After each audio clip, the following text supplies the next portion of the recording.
Police দেখলে আমি একটু বলি আমি 19টা মামলা নিয়ে জেলখানায় গেছি। জেলখানা কি মামলা?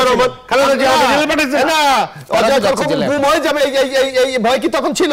এইরকম বেনজির, এরকম আজিজ এদেরকে তৈরি করবে, আব্দুল ভাই বাচ্চুর মতো লোক তৈরি করবে যারা ব্যাংক লুট করবে, অর্থনীতি লুট করবে, আবার ক্ষমতায় টিকে থাকার চেষ্টা করবে। কিন্তু ইতিহাস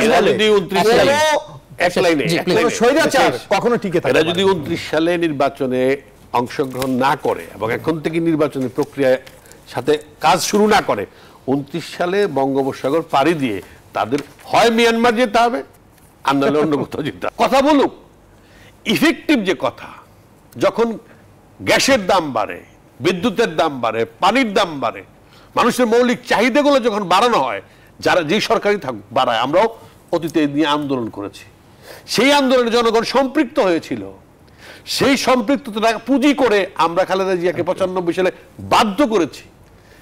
উনারা তো সেই ক্ষমতা নাই। অনেক ধন্যবাদ।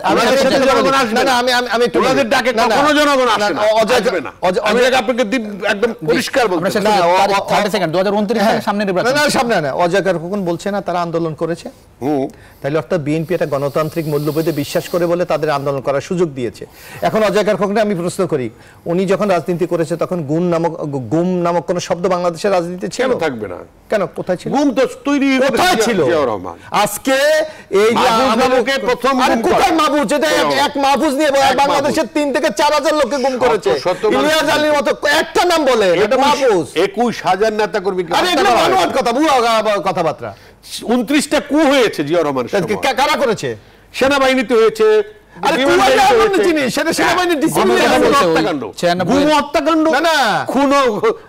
এখন যে ভয়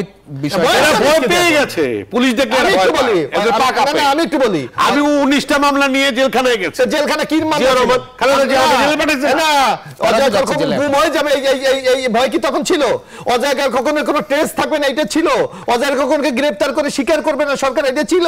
ইলিয়াস আলী চৌধুরী আলম ছাড়া কে হয়েছে? এই যে কুমিল্লার এমপি পারভেজ কোথায়?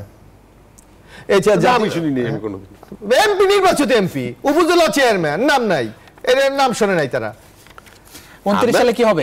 10 সেকেন্ড একটু। 29 সাল। এখন একটা দল যখন ফ্যাসিস্ট হয়ে যায়, একটা দল যখন গণতন্ত্র থেকে বিচ্ছিন্ন হয়ে যায়, যে কোনো ভাবে সে ক্ষমতায় আঁকড়িয়ে থাকতে চায় বিশেষ গোষ্ঠীকে, যার কারণে যে কথাটা আপনি উপস্থাপনা করেছেন, এরকম বেনজির, এরকম আজিজ এদেরকে তৈরি করবে, আব্দুল ভাই বাচ্চুর মতো লোক তৈরি করবে যারা ব্যাংক লুট করবে, অর্থনীতি লুট করবে, আবার ক্ষমতায় টিকে থাকার চেষ্টা করবে।